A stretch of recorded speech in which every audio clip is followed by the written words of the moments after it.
கிடைச்சது. அதுக்குதான் பெரியவங்க சொல்லி இருக்கிறாங்க, தெரிஞ்ச தொழில ஒட்டவனு கேட்டா தெரியாத தொழில தொட்டவனு கேட்டாங்க. பணத்துக்கு ஆசைப்பட்டு இந்த மாதிரி ஆயிடுச்சு.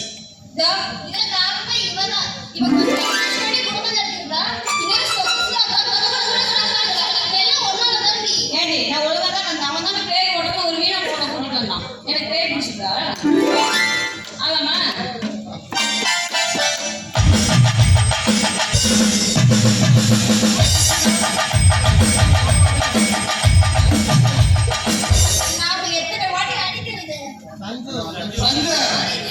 உன்னை விட்டு என்னால இருக்க முடியல.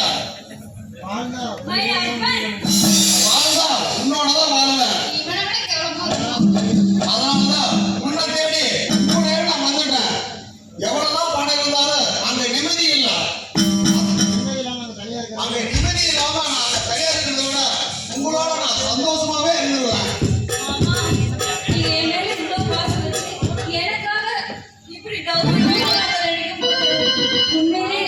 எனக்கு ரொம்ப சந்தோஷமா இருக்கு. ஆனா ஏமாத்திரம் நினைக்கும் போது எனக்கு ரொம்ப வேதனையா இருக்கு.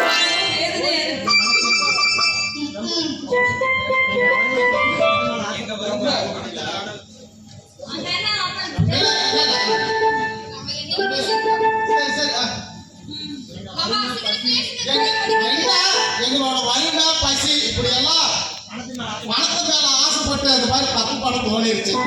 சரி, இனிமே நேர்மையா வாழலாம். பணம் வாங்கலாம் வந்தோம், இப்படி ஆயிடுச்சேன்னு மனசுல குடும்பத்தோட ஒரு புத்தாக்கம் போடலாம். நீங்க மட்டும் தப்பு பண்ணல, நானும் தான் தப்பு பண்ணிருக்கிறேன். பணம் இருந்தா எதை வேணா வாங்கிக்கலாம் நினைச்சா, ஆனா கொண்டு போய் இங்க கூட இருந்துருச்சு. அதனால இந்த வாழ்க்கைய நாங்க சந்தோஷமா வாழ்ந்துக்கிறோம். எது எப்படியோ தொட்டு தாலி கட்டிட்டேன். இனிமேல் என் பொண்டாட்டி சந்தி மட்டும்தான்.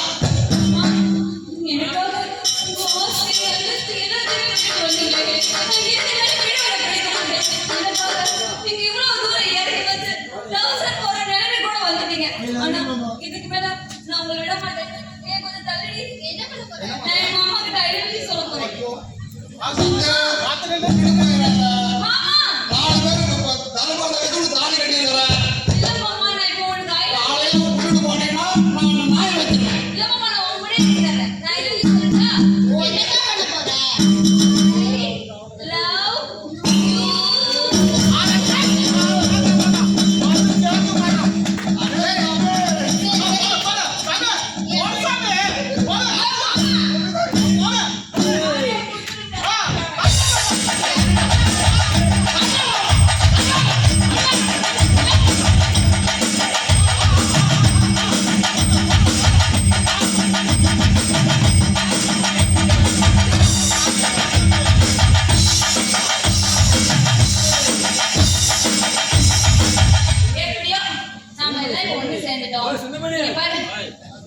இந்த கலை குடும்பத்துல நீ ஜாயின் ஆயிட்ட. அவனோட சூப்பரா நீ ஆரம்பம்.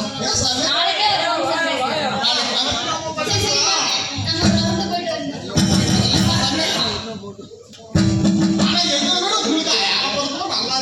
அப்படியா?